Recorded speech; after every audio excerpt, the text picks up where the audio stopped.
All right, hey, how is everybody? How are you? How art thou? So I was gonna do, I want to do a mini series if I can. Be up for it. I'm not sure how I'm gonna name it or progress in it, but yes, I want to talk about the original Gnostic tradition and Gnosticism, which is absolutely incredible. I did a video before this one and erased it. I didn't like how it turned out. About 26 minutes. I don't know. I'll try and keep it short. It's not always easy when you're trying to funnel books or a book of knowledge into things, and it gets convoluted when you're trying to put it into human speech in short term and all that stuff. All I can say is, with all complete sincerity and honesty, the Gnostic tradition is fantastic. And such things such as, the early mystery schools and the philosophers from, when they had amalgamated a lot of wisdom, let's say at the period of Alexandria in Egypt, when there was a micmash, is that how you say it? Matching. An amalgamation of a whole bunch of excellent, incredible pieces of wisdom and spiritual truth and revelation. So I can't stress enough the sincere importance and depth and beauty of, it's going to be backwards, I guess, on the screen, the Nag Hammadi scriptures. Please, if you feel inclined to some deeper secrets, if you want to understand Christianity in the best way from the Christ's own tradition and perspective consciousness, go into that. Don't look at the church doctrine. It's obviously pretty damn watered down and makes it a bit embarrassing, especially for those who understand the deeper mysteries. There's always going to be esoteric and exoteric, and to go from the outer revealed traditions into the higher depth depends on a hunger and a want. So I'll try and jam a bunch of stuff in a short period, short time frame as I can, and try and do this in chunks rather than in lengthy, boring videos. The mystery is deep. Our ability to find out the incredible deep truth on our own is pretty good. And philosophers through all ages and different various countries and eras have found marvelous things when they took the time to do so, male or female, young or old. This and that. Usually it comes into a form of crisis at some point, when you desire to know the truth deeply for what it is. Then you can have this savage hunger or this desperation or this distaste for the world, and then you want to have revelations and deeper truths. So it's important for us to look within and have that calm, reassuring silence. God's first level of being, the being of beings, the seat of the source of the seat behind everything, is mastery and silence and the backdrop of all things. If you close your eyes and shut out all sound, even go beyond your breath, that stillness, that reassuring calm is part of eternity. Relaxed consciousness itself, that is part of God's main modus operandi, if you want to call it the God. I don't mind calling it God. It's absolutely fine to me. Call what you want. We call it the ineffable, that which is hard to know, and that which everything comes out of. Every thought, anything, any word, any action comes from this. Even a god, even a demigod, even archangels, this is all reflections and creations out of it. Even a creator that came out of the creator that creates things still has its original source in the ineffable. So whatever you want to call the divine entity, I don't know, term it as you will. And I guess nobody really necessarily has a better term than another person, as long as it's sincerely trying to say the same thing. So be it. Okay. But, okay. When we have this stillness, like I said in my other video, and then you need something to match it, there will be beings and entities more advanced than you, more advanced than me, that can come and verify a lot of things. They can come and say, I too am from this. I am your sibling, rather than your master, rather than this and that. Like, for example, in the Bible itself, anytime that one of the prophets, when an angel or archangel came to meet them, and they fell down at the feet of the angel, and the angel said, "No, no, no, no, stand up. I'm not the one that you bow to. We are ultimately siblings. Pray to the divine, divine." So this will get you to know that when you're on the path of true spirituality, and if you're having direct, excellent contact with real entities that are advanced and of the true essence, as it were, then they will always be humble, and they will always say, I mean, they can have great authority, believe me, as you probably already know, but they will say, "Not I, that which is above me." So when you have this planet here, here's a very tricky thing. This is a hard pill to swallow for some people. Now, a lot of people are aware of conspiracy theories, and there's a lot of back and forth about who the Illuminati are, for example, and who these world leaders are, and who this and that, and what are these secret mystery school cults, quote unquote. Who's the good guy, who's the bad guy, blah, blah, blah. So people are aware of that, you know. People have been trying to expose these things bit by bit. And it is the time to do so. This is the time of revelation right now. Everything's coming out. The world itself, the planet Earth, is in basically telling everybody, hey, time to wake up. So the factors are there, put in place, the elements themselves, and at the will of the divine, that these things are coming out. So one hard pill to swallow apart from realizing that a lot of the people who have the money and the power are not very good necessarily. Not all of them are bad per se, but most of them, I would guess, are greedy and lost. They're materialists. They serve the darkness willingly or unwillingly, knowingly or unknowingly, to whatever varying degrees. Whether or not they are devil worshippers as such, speculation. Maybe some of them are in different ways. Some of them maybe just are greedy without deliberately, worshiping a dark power or something. Yeah. A lot of stories and rumors. Some can be true, sure. But one hard thing to realize, and yet it's not hard to realize, is that this world here is a shadow copy. It is, I know, and it is and it isn't. It's hard to put it into terms that are agreeable for everybody. You can't say a sentence and everybody gets it. Everybody's happy with it. I'm trying to communicate something. It doesn't mean you're going to receive it the way that I intend, or my cognizance of something goes directly to yours. So it can be a problem in translation or speech. But if you think about, even in Buddhism, Hinduism, even in the Western philosophy, doesn't matter where it's from, the world of ideas, an idea itself, anything you can think of right now, topic, subject, object, whatever you like, comes from the world of ideas. It belongs to the God. It's a template. It's a thing that exists or has a potential to exist. So when we realize this, that doesn't belong to anybody. Nobody owns a thought, only God.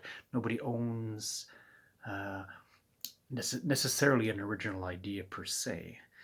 Although we can say that the divine, through you, through me, through whoever, is speaking this thing. And it can be unique in the sense of it's being said in this particular flavor. So that's the variety and the spice of life right there. But think about this.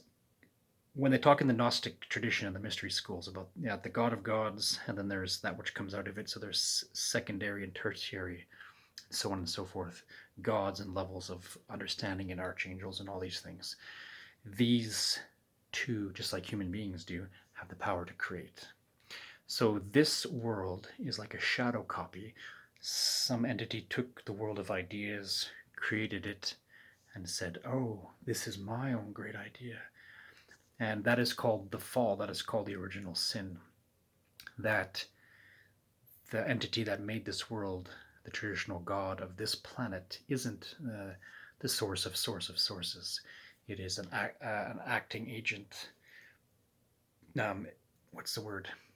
Exhibiting or utilizing power of creativity, but made corporal reality, physicality, which exists in many dimensions and zones throughout the cosmos. So it's to realize this, that anywhere in the whole universe, there are similar things going on. Various dimensions exist. There is thick, dense manifestations, something dense like a stone or a crystal, really hard and very solid. And there are light things, and there are subtleties behind thoughts. So think of the densest thing possible, think of the lightest thing or the most subtle possible, and they all exist. This planet is but one such school, jail, hospital out of, I'm going to imagine, countless many. And the God of Gods is behind it all. If you think of how space is eternal and everywhere, and time ultimately doesn't exist, therefore time is everywhere, and the God is sitting amongst this, behind it, within it, observing it, shaping it, letting components and counterponents, components, counterparts, and all these things, part and parcel, do their various activities. So that extended entities, feeling, thinking entities, i.e. you and me, and animals and trees and all these things, life is having experiences. So there is a falling in order to rise again and bigger, like a phoenix going through many stages. So in the Gnostic schools, they are telling people that this is where the Judeo-Christian and Islamic traditions went wrong. This is where the Hindu schools are colorful and depicting and hinting on truth, but are not showing it. They're using allegory to show that represent the truth. And when, for example, in the Bible, when it starts off that God did this and God made that, they're not talking about actually the source of sources. They're paying homage to their God that they call Yahweh or Jehovah, pronounce it in different types of manners that you like. And when you see that this God says, I'm a jealous God, and has almost human characteristics, it gets you to question, well, the ultimate reality can't be that. Can it? No. So you start to peel back all the layers, and like the movie Shrek, an ogre is like an onion, has many layers. Is that how it's said? So you start to peel away these things. And when you get into levels of awakening, you're basically shedding skin. You're shedding ideas, conditionings, attachments to things. But even for all that, you can know that truth and light is one, and that love is the deepest, richest, and best level of being or isness that exists in the cosmos. So it doesn't take that away. Some people go into the dark. They want to rebel. They're exercising their right to have a free will. They don't believe enough that maybe they do have a free will, so they take things too far and they fall into all kinds of things. And maybe you and I have been there too. Some people like to say that they're in the gray and in the middle. They want to be an observant. But there's a level, it's hard to word maybe, but there's a level that's behind and beyond even that. There's a perfection that understands and always protects the truth and the beauty and the ineffable, that which we can barely know, but without a thought we know is. For example, a cat or a dog, to use that example, common household pet companion, they can know in their heart that, as I said before, as you guys already know, that existence is. So they don't think about it, they just live it and feel it, doing a duty of being in a way. And we are uniquely equipped with a mind that can perceive and know truth and knowledge, and also a mind that can be deceived and fall into error, and become having clouded judgment and all sorts of things. So think about that, the uniqueness. When levels of intelligence, if you can think of a very small-minded, small pea-brained creature that doesn't sit and philosophize per se, like a little bird in a cage, a little budgie, I don't know, whatever you like. Or maybe they do have a deep meditation. But what I'm saying is, when the levels increase, the access into new levels of mind and being, and access to the world of ideas increases, and then because of us maybe not being accustomed to it or it being new, maybe sometimes we could be cocky about something, maybe sometimes we could be just genuinely confused and just simply unsure. Hence the importance of finding that stillness and asking for an entity closer to it than you and I might be to verify and to give truth. That's why there are indeed willing angels and entities and demigods and fully perfectly enlightened beings. They can have different names, like if in Buddhism they call them Buddhas or Bodhisattvas, for example. In Western tradition they could have different names, just like the Assembly of the Children of Light, or the self-generating ones. That's a term that is often used, self-generating ones, meaning those who are divinely enlightened. They go, ah, yes. So they're acting as living engines of the divine. Well, so to say, it's bad terminology, maybe. But ask yourself, if something is giving you a zealous fire, giving you peace, giving you increase, what is this energy? What is this very thing? What is this very existence? What is this very thought? What is this forethought? What is this background knowledge? What is salvation? What is bringing you into the salvation? We are in this world, and in the Gnostic schools they call it the great sojourn. We have fallen from somewhere, like the French philosopher, I mentioned him once or twice in a video, but I don't know if it was René Descartes or maybe it was Blaise Pascal, when they said, you know, the very fact that we can be embarrassed and self-aware of our human nature and sexuality and eating and evacuating and different things like this, the very fact that we're conscious about this shows that we come from above it. So some of us realize quite well that we've come down a notch, and some of us realize we were sent to come down and help. We've already kind of released some shackles and come to help. So there's various different levels of consciously aware entities. What you think you become, we actually become like angels, and even beyond that. We become as the Christos, we become as the Buddha when we release and let go of our attachment to competitive ego and wanting to have a sense of superiority or indulging in inferiority or all kinds of things. When we come to have a great semblance, and that's, once again, that's the meaning of, one of the great meanings of the cross, is that the universe meets you in the middle. Everything is centered and balanced. In actual reality it is. In our minds we don't think so. It could be a little off kilter and upside down or crooked, straight as an arrow. But ultimately everything is a balance. So that's something for each one to come to know for themselves. It takes many lifetimes. It takes many experiences. It takes many. It takes what it takes. I cannot say it better than you guys. It takes what it takes to get the awareness and to go into the depth. But let's be glad that wisdom keepers, up until now and up until tomorrow, keeping the flame alive. These sacred ancient texts, for example, show that people had the same thoughts back then. They wanted enlightenment, they wanted truth, and they had a lot of things.